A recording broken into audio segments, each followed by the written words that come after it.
We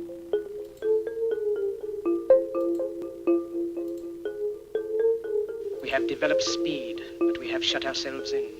Machinery that gives abundance has left us in want. We think too much and feel too little. More than machinery, we need humanity. We know the air is unfit to breathe and our food is unfit to eat. As if that's the way it's supposed to be. We know things are bad, worse than bad. They're crazy. Silence! The great and powerful Oz knows why you have come.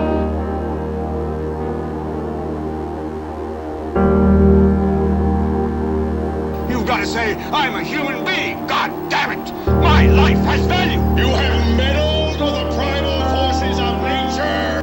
Don't give yourselves to brutes, men who despise you, enslave you, who regiment your lives, tell you what to do, what to think, or what to feel, who drill you, diet you, treat you like cattle, use you as cannon fodder.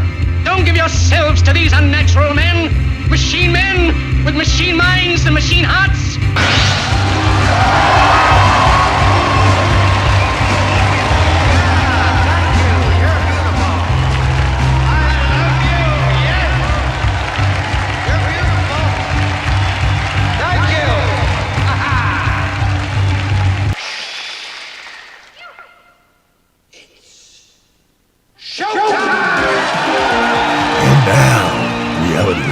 With Jason Bermas. And who loves you?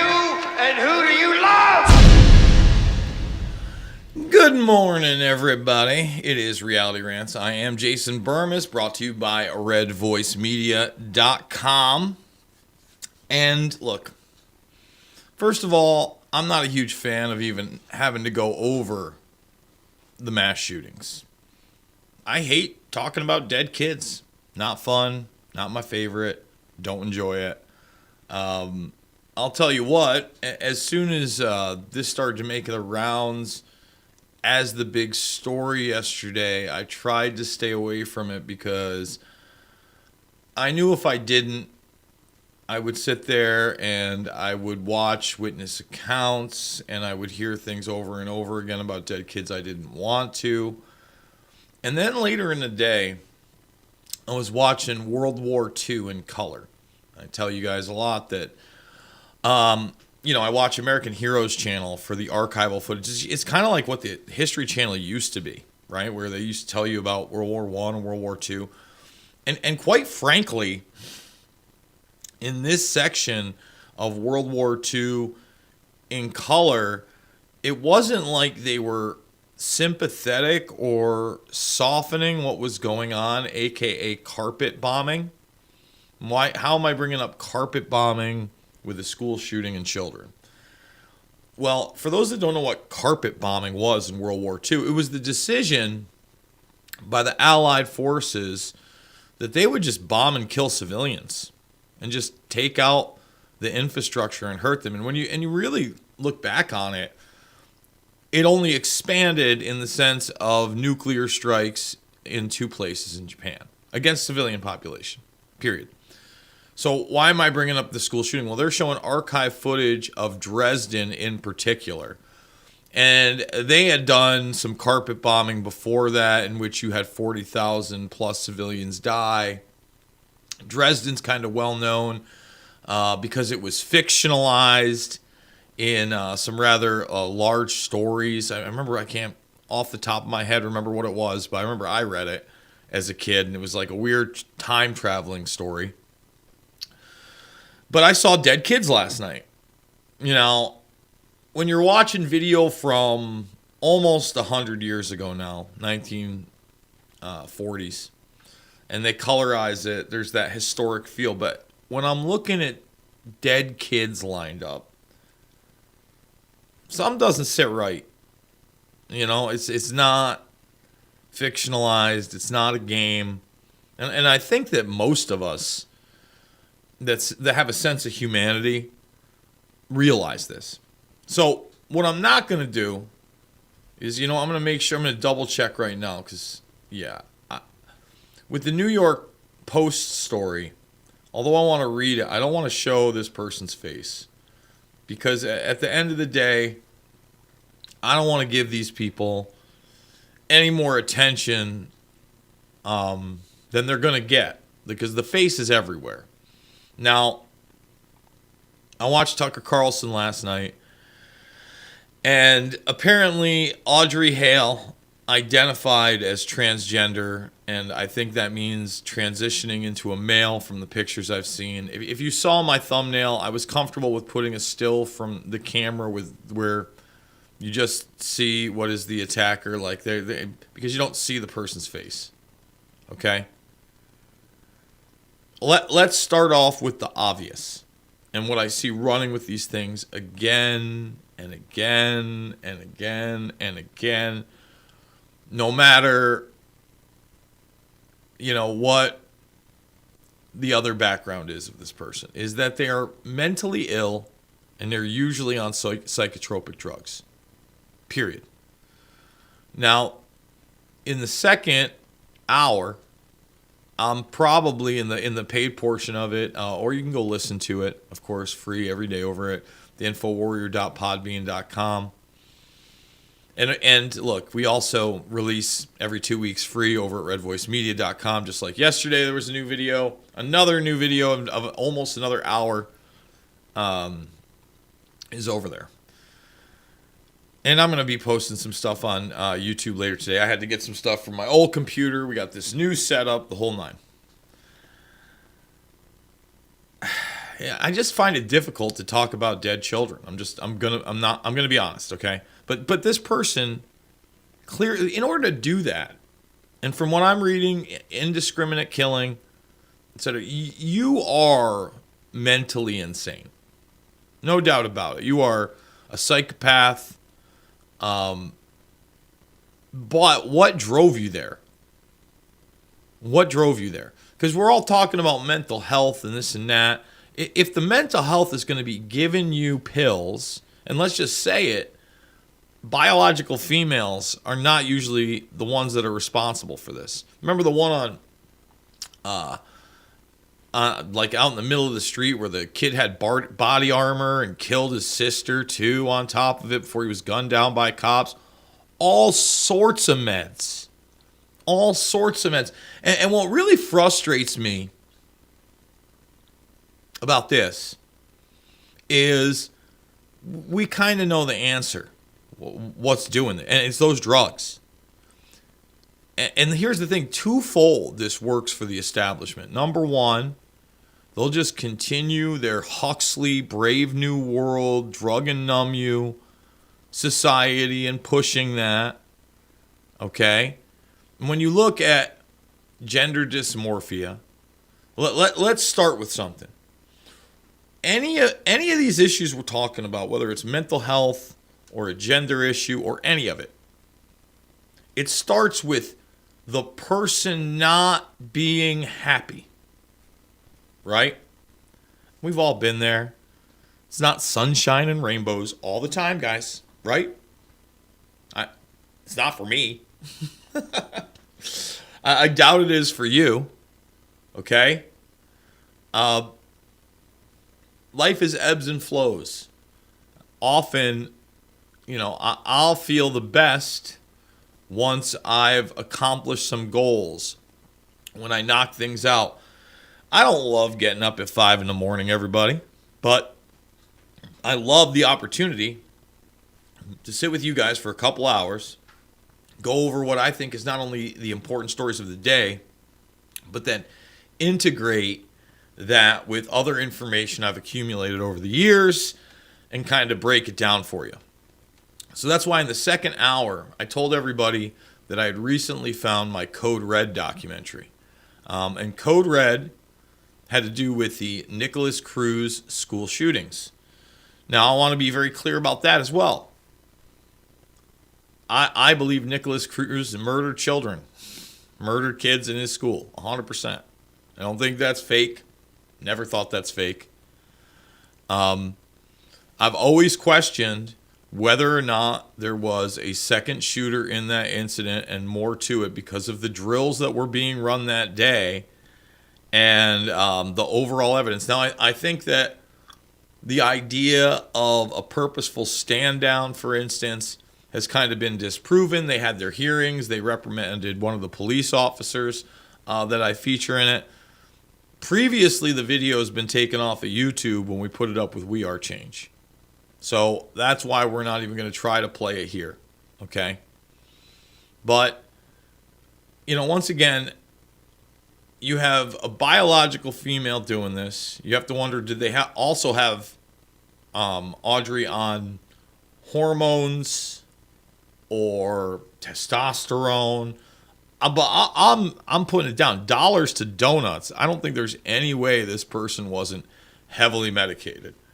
So what I'm going to do, I'm going to just flash this reel here quick because I don't want to scroll up and have you see the pictures. But we're going to read the New York Post article as opposed to what we got over here in ABC News right here. Okay. Actually, let's read them both. They're quick. And look, the parents of this kid, they got to be devastated too. They just lost their kid. The shooter's dead. 3 9-year-old kids, 3 faculty members, I believe, in their 60s. Very sad state of affairs. Of course, the other thing that this serves the purpose of, other than, being able to drug the population, is to go for guns. I mean, this isn't a gun control issue. This is a mental health issue in the way that we are separating our populace and especially our youth purposely from reality so that they disassociate themselves, not only to be malleable, but eventually move towards that transhuman future, right? That's what this whole transhuman agenda is. Make no mistake about it, folks. That's the deal. The shooter who attacked students and teachers at the Covenant School in Nashville, Tennessee on Monday was identified by police as 28-year-old Audrey Hale, who law enforcement said may have once attended the school. It certainly looks that way. And see, I'm going to stop it right there because there's the picture of Hale. A website that appears to be associated with Hale indicates that Hale was a Nashville-based graphic designer and illustrator who created logos and branding to help tell a company's story and bring whimsical and lighthearted feel. A police spokesperson told ABC News that Hale was assigned female at birth and pointed to a social media account linked to Hale that included use of the pronouns he, him. So again, we could sit here and we can act like, again, when you have these problems, you're unhappy, right? But the more you feed into a delusion, I believe, the worse things get. Ignorance is not bliss. Knowledge is actually power for you to navigate situations. And there is no magic pill for anything. There are things you can take that are not pharmaceutical, biomedical, chemical, nanotechnology, in many instances at this point, that will change the chemistry of your body and your brain. And that's probably not the solution. I would go with what nature has to offer over that. I would go with sunshine and exercise and trying to talk and confide in somebody, doing the work. Finding the real core of the problem, working towards goals, not pill up. Pill up. So, as we encourage this movement of trans ideology, and I believe, again, it's a transhumanist ideology at the end of the day, on behalf of an unzipped jeans agenda. I mean, they put it on paper, folks. We refuse to acknowledge how many of these people that eventually do transition kill themselves. Now, we've also heard about death by cop. And now you can kind of combine these two things where this may be a trend where instead of just suicide, because at the end of the day, one of the things that people struggle with the most and want the most out of any of this, whether they realize it or not, is to be acknowledged. In other words, attention, fame. Wouldn't it be cool if? everybody will know my name. Okay? That's a reality. So, I look at this and it's like, well, could this happen again? I'm going to skip over to the other article and read it without, bringing it up here. And by the way, they talked to the neighbor and said, a nice and loving young lady, the whole nine. Even I believe they talked to the school that Hale attended. And, that person was like, yeah, no, good artist, talented. We liked him or her. Nashville police revealed that the 28-year-old who shot and killed 6 people at Covenant School, including 3 children, identified as transgender and had a detailed manifesto to attack the Christian school. And that's the thing. This is more than just a quick psychotic break, which I believe that these drugs can cause too, right? I mean, all sorts of delusions. I think that's where you see families, all of a sudden, no criminal history, man or a woman kills their kids and then their spouse and then themselves. Happens a lot. Oh. Officials said Audrey Hale, a former student, entered the school Monday morning by shooting through a door at the side of the building. There appears to be footage already out there. While inside, Hale killed Evelyn DeCasse, Haley Scruggs, and William Kinney, all age 9, man. As well as custodian Mike Hill and substitute teacher Cynthia Peak, both 61, and school head Catherine Kuntz, 60. Now, apparently, the police arrived in like 15 minutes and killed the shooter. So, again, I'm not weighing in until I know more. I am telling people what the report is. But, I mean, if you don't think that psychotropic drugs have something to do with this, again, I'm betting dollars to don't. I got dollars, you got donuts. Although I don't need any donuts. My belly's a little too big these days. Following the shootings, Hale was killed when the encountered officers on the second floor by 10:27 a.m., 14 minutes after the alarm was raised. So this could have been worse. Police said Hale was equipped with at least 2 assault weapons and a handgun. And in searching her family home in Nashville, officers found detailed maps and a manifesto of the attack. We have a manifesto. We have some writing that were going to pertain to this day. Nashville Metropolitan Police Chief John Drake said about the discovery. He added that Hale was prepared to do more harm than was actually done. Yes, I'm sure. And that she had drawn up plans to attack another school in the area, but backed out of them because the school was too secure. Eesh. So then I do wonder if they went there, if they were just going to, the Christian thing really bothers me. And look, I'm not thumping for religion here, okay? But, because I'm conflicted.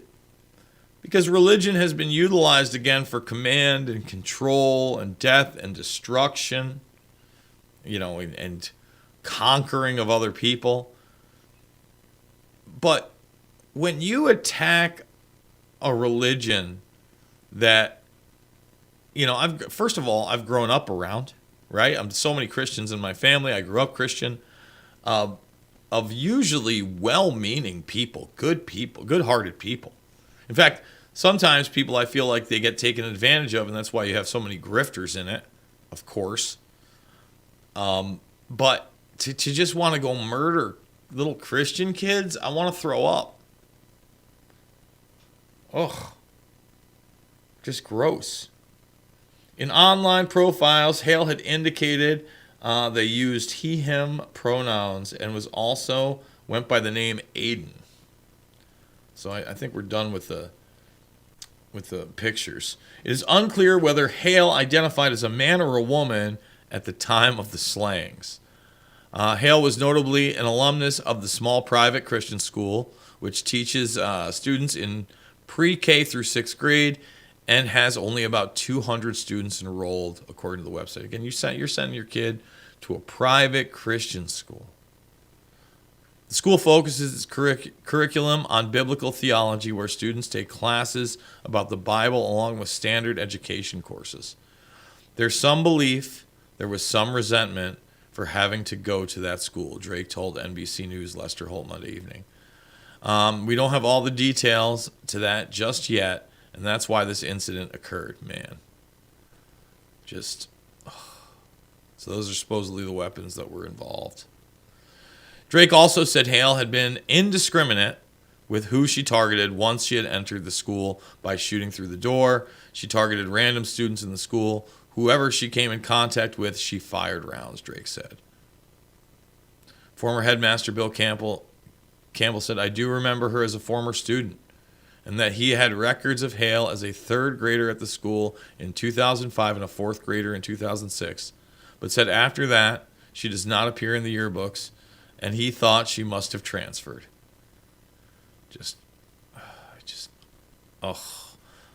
Police said Hale had no police record or record of mental health problems, and that they are in contact with the suspect's father to plan to release video about the shooting in the coming days. So, again, I'm waiting. If you're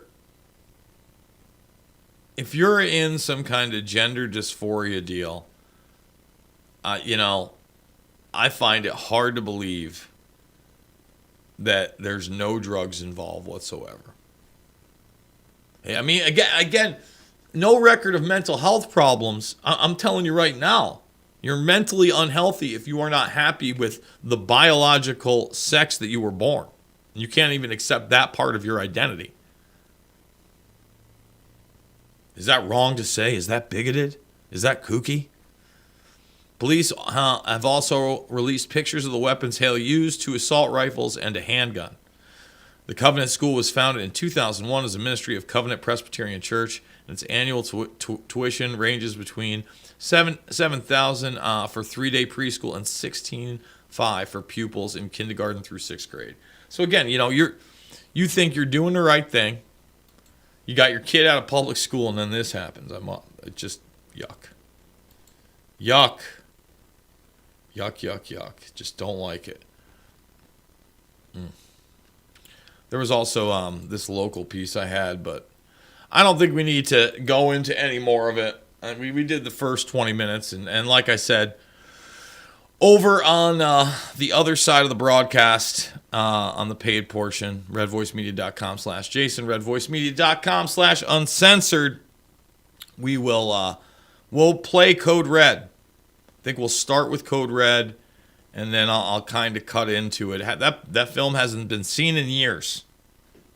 I gotta post it up, but the film just hasn't been around. I think it's an important one.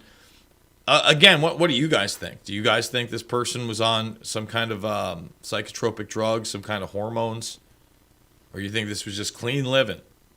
Just totally went off the deep end, anomaly, psycho, and wanted to kill little Christian kids? Let's hope not. By the way, can we get 100 thumbs up? Let's get them up. I got some other videos, some other stories that I want to hit. And by the way, I do want to talk about yesterday's broadcast just briefly before we move on. So I got a lot of feedback yesterday all over the place because that video got a decent amount of views over at Red Voice, got a decent amount of views over here, even on YouTube. I think anything that hits over $5,000 on YouTube is actually big over there. And so that's big for reality rants.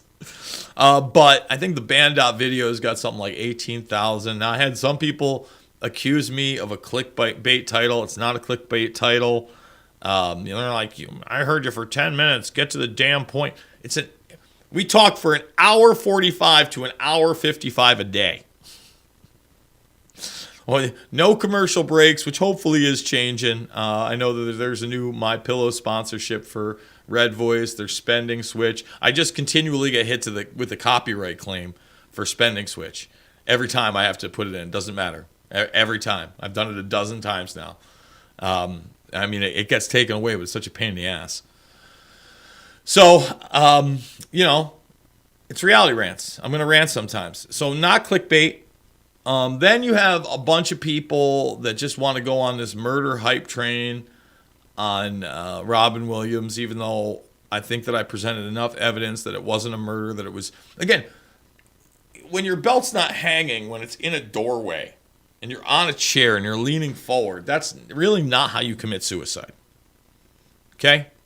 So, I don't know if just people would rather think Illuminati murder other than, geez, the guy I really liked, who was funny and a great actor and was in Good Will Hunting, accidentally killed himself through autoerotic asphyxiation. I get it.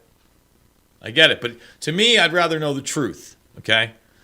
And then just really quickly, I had some pushback on the Fetterman stuff. Here's the thing. I'm not saying body doubles don't exist. I will tell you that the adult clone stuff that goes around, that's total jackassery. That's not real. Oh, Joe Biden's a clone or is being played by Jim Carrey. I'm like, no one's playing. No one's. When you see Joe Biden on television, that's Joe Biden. Okay, that's Joe Biden, old, Botoxed up. God knows what kind of amphetamines they have him on. That's Joe. Okay, he's had a lot of plastic surgery, a lot of plugs. That's Joe. Okay, let's get it out of the way. So there is no Joe Biden, clone or anything like that. And like the double thing, I don't buy into at all. Sorry. With him, I've yet to see a Joe Biden double.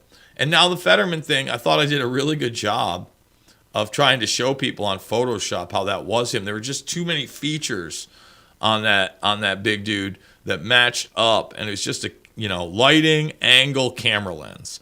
Lighting, angle, camera lens. And we don't do ourselves any services when we fall for some stuff that is not legitimate and real. Doesn't mean you shouldn't question. I mean, I'm mad at anybody. But let me give you one example that does get under my skin.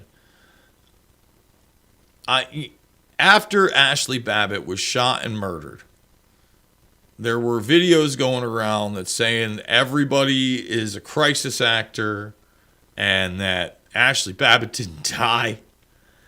And I listened. First of all, the narration is absolutely abhorrent. I want to know who did the narration to that video because it's so utterly disrespectful and over the top and not real that it's, I think, the opposite of what I did in Code Red. You're going to watch Code Red, and if you saw the Babbitt video I'm talking about, I think that's where we get into trouble, because then people just will say anything. So for instance, one of the big flaws, other than the fact that like everybody that's talking to somebody or touches somebody or whispers to somebody is in on it,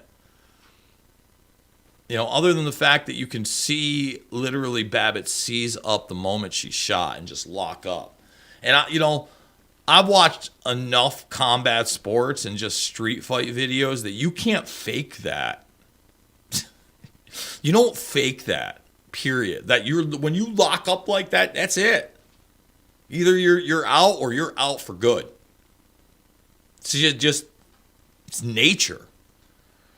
But like one of the things that always stuck out on my head in that video that was so over the top and absurd I saw about the whole thing being faked and staged, not true, was that they're talking about the glass that's being smashed being like Hollywood glass. No. Like the complete opposite of what Hollywood glass is. If you watch that, when they're smashing that glass in, no, that's office reinforced glass. All right, period.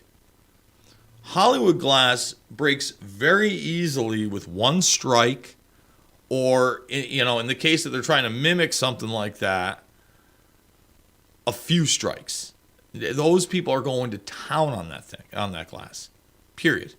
So it's not, there's no Hollywood glass. There's no, they try to say there's some kind of blood bag that's pushing it out. And Harrison Smith, who does the morning show over at InfoWars, someone called in and started talking to him about it and whether she was shot in the chest or the neck. And I'm not quite sure what the coroner's report shows. But there's also another video. I mean, first of all, I think there's 3 videos of the incident from different angles. This thing is like highly compressed that they tried to show. But there's another video of Babbitt being drug out with them doing CPR with her chest open, her breast exposed.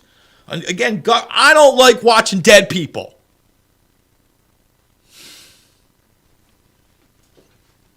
Man, it just really bothers me, man.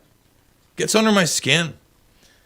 Because, you know, I'm all about the search for the truth 100% of the time. We all make mistakes, and nobody's right all the time. But, you know,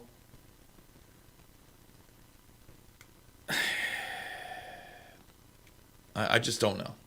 It's insane to me. Insane. I'm going to move on. We got some other stories I want to hit, some other videos I want to hit before we get to the second end. I'd never let my girls do a pretty baby. Brooke Shields turns on her mother, asking why she thought it was all right to let her pose naked at 10 and star as a child prostitute at 11. Man. We talked a little bit about this story yesterday. And it's weird, man, because we're going from like child death, mental illness, fake reports, you know, propaganda, real misinformation. And by the way, I've got this misinformation piece that I want to play from Peter Hotez and Nina Jankowicz. That's just absurd. I mean, they're the purveyors of the misinformation, the disinformation. They're going after us for malinformation because it hurts. It's true, and it hurts their agenda, right? That's the reality. Brooke Shields said she would never let her children participate in the pornography she was exposed to by her mother as a child. Correct. The actress was just 11 when she was forced to seductively kiss Keith Carradine, then 27, in 1978 film Pretty Baby, in which she played a prostitute. Miss Shields, 57, said she struggled to understand how her mother, Terry Shields, did not intervene as she was revealed her own daughters, Rowan, 19, and Greer, 16, refused to watch it. I hope so. In a clip from the upcoming documentary Pretty Baby, Rowan says, "It's child pornography. Would you have let us do that at the age of 11? Hell no. No." And yeah, overcome with emotion. This is Hollyweird, everybody. This is it. Take a look.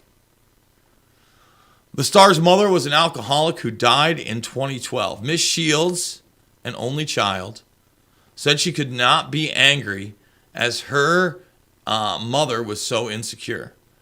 The actress has long deflected the blame faced by her mother, who allowed Shields to pose nude for a Playboy publication at the age of 10. But now Shields has admitted, "I don't know why she thought it was all right. I don't know." I mean, when you're in those abusive situations, can you imagine? I mean, In the 2-part documentary being streamed in the U.S. next month, Miss Shields looked back at her life, including her friendship with Michael Jackson. She denies they were going out and told of her shock at the sex assault claims he later faced.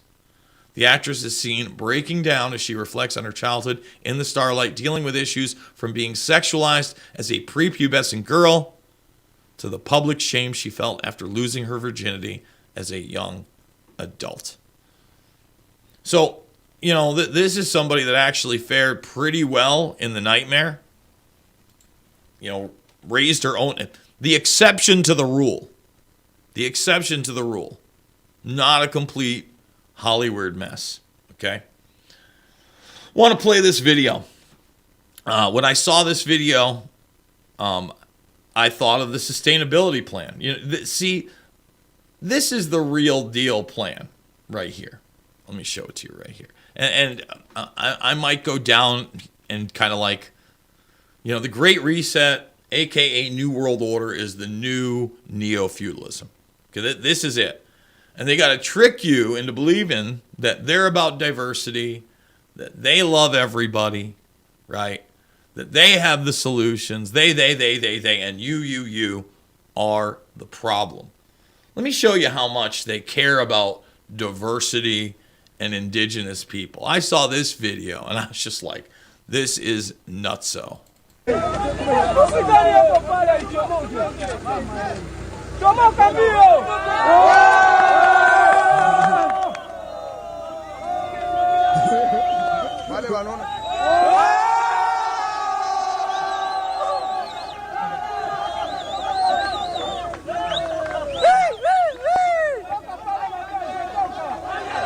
Listen to people cheering and like laughing too.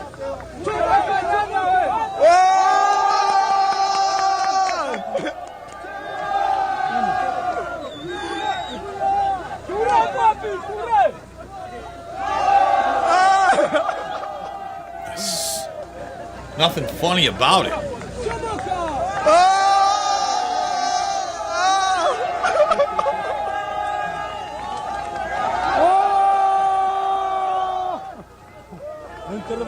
By the way, this guy digging them out and helping them out, he's a goddamn hero.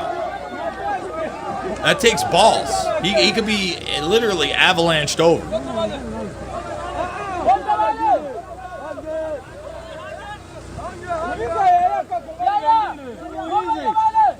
I'm not sure if anybody else makes it out of here. That might be it. That's it. I mean, if who knows if anybody's left. So that's your cobalt mine. That's what you're watching. Those are your there's your electric vehicle right there. That's how much they care about equity. Let's turn this right around. That's it. Right there. Good stuff. I saw that video and I was just like, my God. My God. But hey, don't worry. Al Gore and John Kerry here telling you, I think one of them says there was going to be like a 75 chance that 10 years ago, again, the ice is going to melt in the Arctic, blah, blah, blah, global warming, etc., etc. There is a 75% chance that the entire North Polar ice cap during some of the summer months could be completely ice-free within the next 5 to 7 years. You have sea ice, which is melting at a rate that the Arctic Ocean now increasingly is exposed. In 5 years, scientists predict we will have the first ice-free Arctic summer.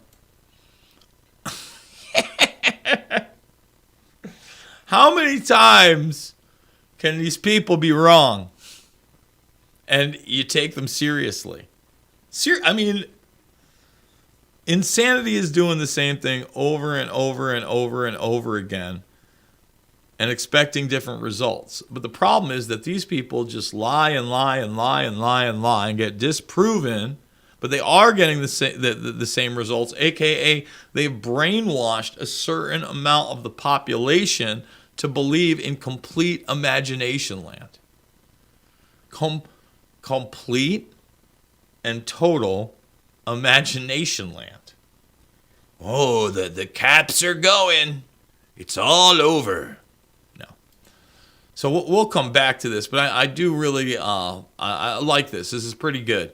It's pretty good. Dude who goes by the name The Researcher. Actually is where I got this clip and that and a few other things. I go to that feed quite a bit. Posts on the Club of Rome, the Committee of 300, depopulation, really some of the most important topics that are going on right now. All right, let's move down the line here. Let's hit some news. Some news here. Thumbs it up, subscribe, and share, by the way. Still losing subscribers. And make comments, not just in the live chat, but underneath, especially if you're watching on Rumble, I noticed that even videos with big views just don't get a ton of comments. Get the comments in, have a conversation, talk to other users, get in there. So Musker Nuts over here is saying that Twitter's worth about $20 billion after the $44 billion takeover. What is my read on that? My read is that this feeds into the narrative of hero Elon takes massive loss for free speech. I don't buy it. Now, I think it's also a ploy kind of to give an excuse to what they're about to do, which is to get rid of a bunch of the video content that's been archived on Twitter for years and years and years. Very unfortunate. I think that's an important aspect. It's basically going to take down most of the Periscope, if not all the Periscope. But also, on top of all that, they're going to get rid of the old school legacy check marks. So, hey, blue check marks, it's not even going to be the same terminology anymore. And this sucks because I come to this story and I'm pissed off. I don't want to acknowledge it, but you know that they put the person's face everywhere, that you can't even go to a story you brought up yesterday before this happened, because it refreshes and you see that person. That makes me mad. I went to all that trouble to not see it, but I guess it's small if you're watching on a phone. Anyhow, look. Musk is part of the system. He promotes the entire agenda. We know that he is openly talking about turning the Twitter platform into a monetary platform, a banking platform, and everything platform. Just the perfect kind of an app for your social credit score as a Trojan horse civilian system. Now, depending on how far he takes that, depends on how much profit he eventually makes and what the valuation eventually will be. But this is another day in the office. He wasn't the only one that put up the money. There are plenty of other investors to do so. He's a front man. Again, he runs Twitter. He runs the Boring Company. He runs Neuralink. He runs Tesla. He's on the Optimus robot. He's working with CureVac. Let's not forget Starlink. Hey, Blackjack. What about SpaceX? Artemis. He's just the busiest dude in the world. And he's tweeting 24 times a day. I thought this was an interesting story. Crypto Prodigy 23 is abducted and tortured after scamming investors out of $29 million before blowing $12 million on a fleet of supercars, luxury vacations, and a private jet. Apparently this happened already, and this kid is out. He called his landlord, tried to get a hold of his father to pay the ransom. Not sure how he was able to get away. There's a lot of questions in this one, but just heed the warning. F around and find out. You may think that, especially, listen, the ego that you have to have after making those sorts of monetary profits and then being around people that are going to essentially cater to your will because of that. Not mentally healthy, but you're gonna if you really want to screw people over, you get into the millions of dollars. Some people just pay somebody a few thousand and make you have a bad day. Chaos in Israel as Netanyahu fires minister. Tens of thousands protest in Tel Aviv and block a main highway after PM abruptly removes defense chief a day after he called for a halt to judicial overhaul. So the defense chief is like, hey, Netanyahu's going too far, and we've been talking about this. Yoav Gallant had been the first senior member of the ruling Likud party to speak out against the current plan. And let's see, do we have it? Yeah, we do have the protesters. First of all, it's good to see people in the streets. Where are we on some of these issues in the streets? Israel's a small country and they got people in the streets. Just saying. And then I want to show everybody this video over here. This is allegedly Israeli protesters breaching.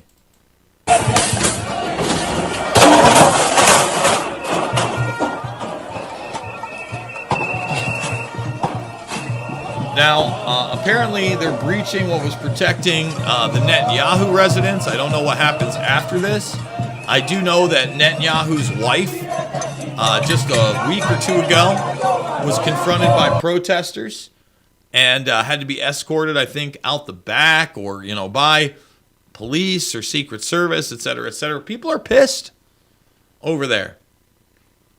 People are pissed. Something to keep in mind. Okay? Now, look, I'm not holding water for Matt Taibbi, but House Judiciary Chairman Jim Jordan sent a letter Monday to IRS Commissioner Daniel Werfel and Treasury Secretary Janet Yellen seeking explanation for why journalist Matt Taibbi received an unannounced home visit from an IRS agent. Oh.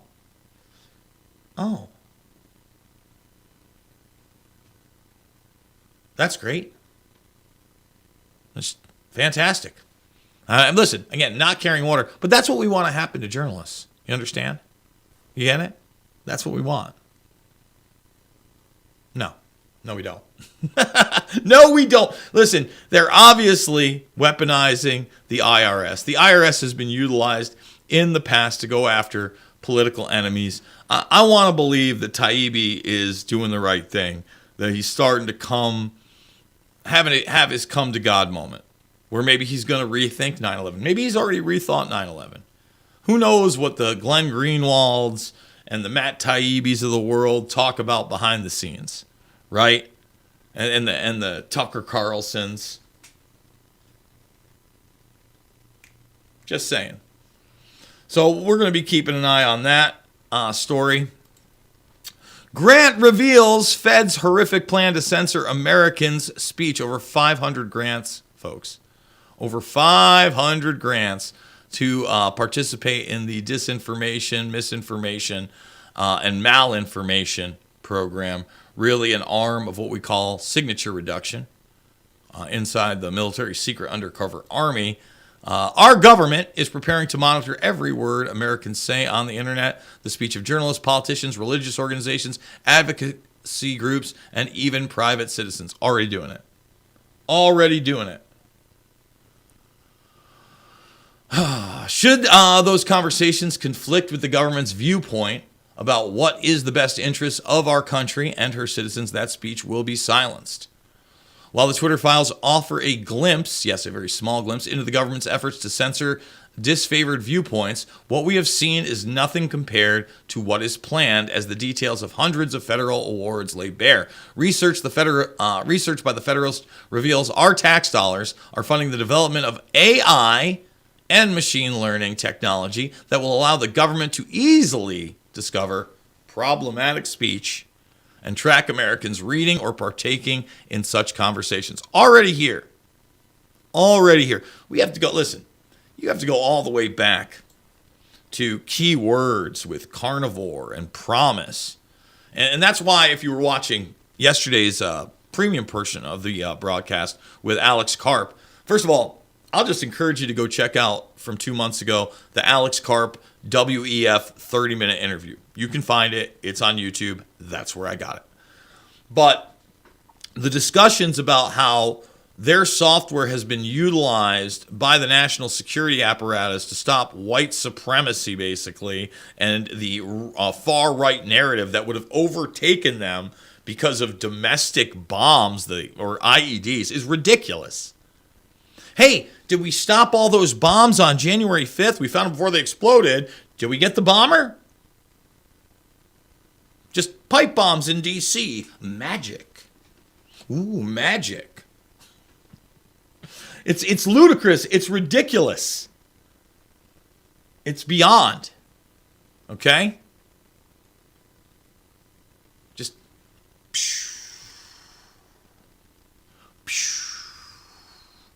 But again, they want to go with more narratives. They love the authoritative tone of what happened throughout the COVID-19 84 nightmare. They love to be able to go, no, it's not us. It's the United Nations and the World Health Organization.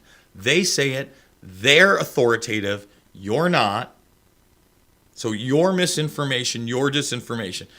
We need YouTube-like lawsuits. like Berenson did with Twitter. And honestly, with Twitter, once again, it's not... See, Taibbi, it's time to just dump all the files that you've looked at. Somebody needs to dump all the files. We need a WikiLeaks-style dump of all the Twitter files. Everything. Well before COVID. Like, let's start going back to when they started banning people. Okay? Let's start going back to when they brought in members of the FBI or the DOJ or the CIA or the NSA or members of the signature reduction program I'm talking about. Let's do that. We're about 11 minutes away, all right, 11 minutes away from us going over to the premium portion of the broadcast. Remember, you can listen live for free over at the InfoWarrior Podbean, but consider it. It's 50 cents, or I'm sorry, $1. I get half, guys. See, that's how you support. And you support Red Voice Media, you support me. I get half of that juicy dollar if you sign up for that first week. Only $1, and then it goes to $10 a month. And then if you want to really save, you do $100 a year and you lock it in. All I can tell you is that there are new programs on the horizon, and come May, we're going to have something really cool set up for you via redvoicemedia.com that I'm looking forward to. Already have a great round of hosts with Alicia Powell, Chad Canton, Matt Couch.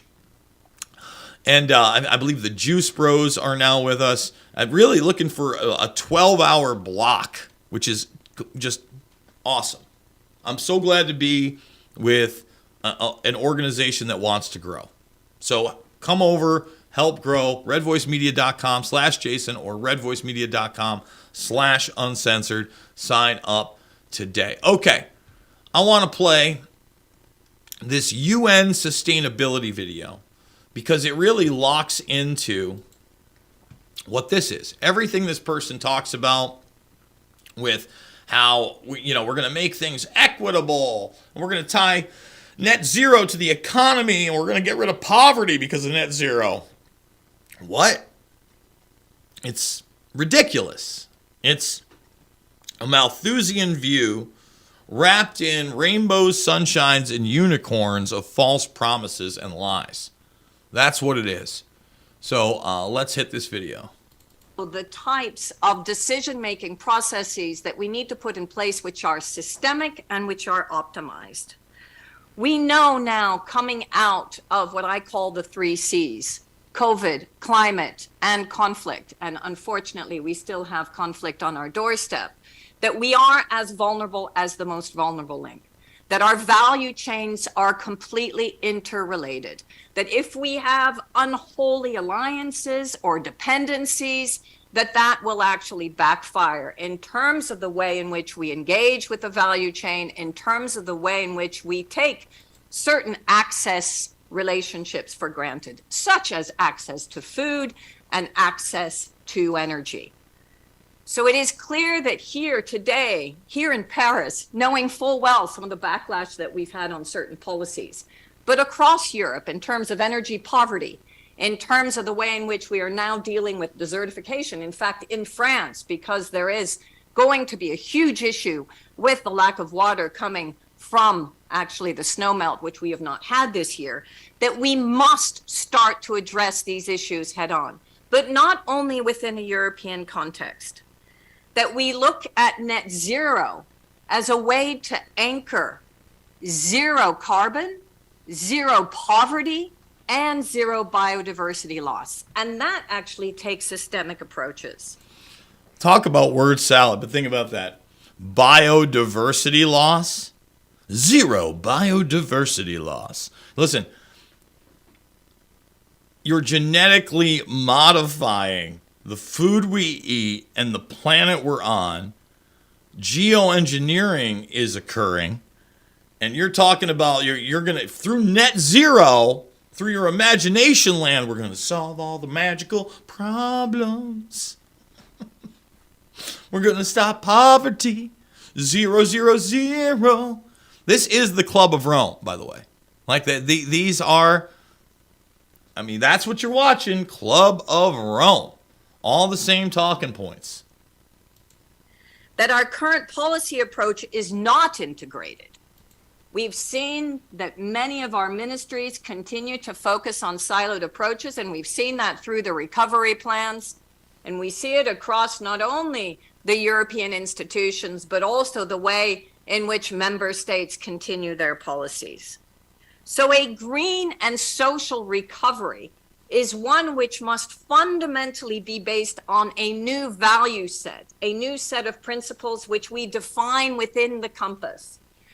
And that compass is hopefully a way in which we can steer a more optimized and more relevant type of policy making for the 21st century challenges that we have.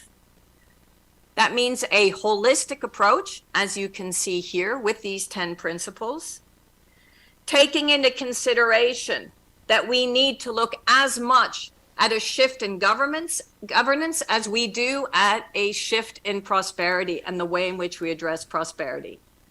So let's stop right there. Okay, so now redefining governance, sustainable stewardship of resources through equitable, science-based governance systems. That's world government by unelected bureaucrats that are going to restrict your access. I mean, redefining metrics, defining consumption. Are you paying attention? This is the slavery grid. Redefining incentives. This is their stakeholder capitalism. This is their social credit score. This is your carbon limit. Okay? Redefining progress. I mean, the language these people use should make you immediately jump back and say, wait a minute, what are you really talking about here? What are you really talking about here? Like, whoa. At the European level, in May, we will have the largest cross-party conference on beyond growth, addressing new indicators to growth. What does that mean, not only within a European context, but the way in which we plan and we partner at the international level?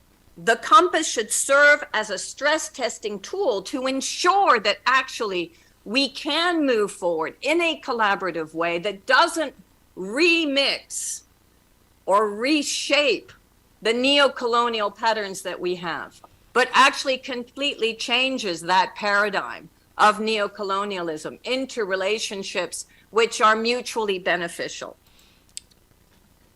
They sell you on this is going to be the end of the haves and the have-nots.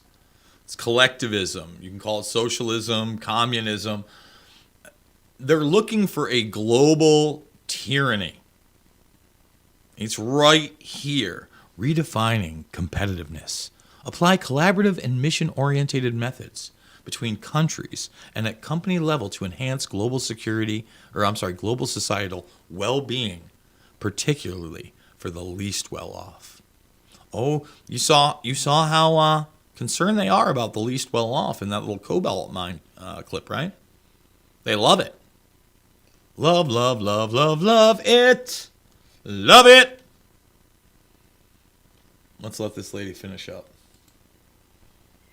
This is our belief that actually only a holistic approach, similar to this international system change compass approach, is the way in which we can move through not only the European Green Deal, but also the way in which we address our partners. We have seen through the shift and the stresses that we have now in terms of energy, that our relationship, in particular with Africa, is actually continuing a pattern of dependency, but also continuing to push African producers towards fossil energy rather than the reverse. That hypocrisy cannot continue.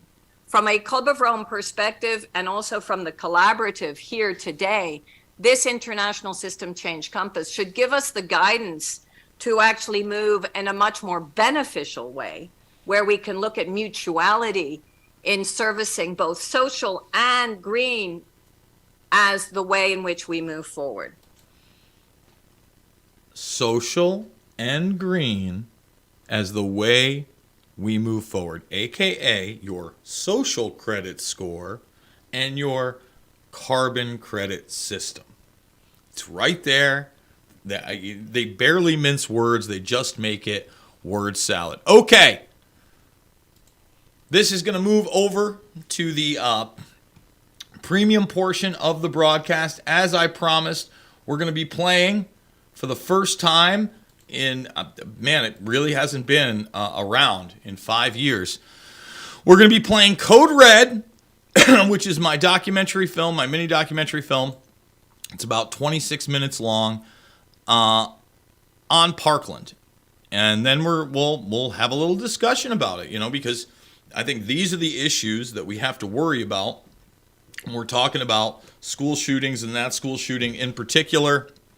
So you're getting the first taste over at redvoicemedia.com/Jason, redvoicemedia.com/uncensored, or over on Podbean to listen. Okay, Rockfin, we're going to see you later.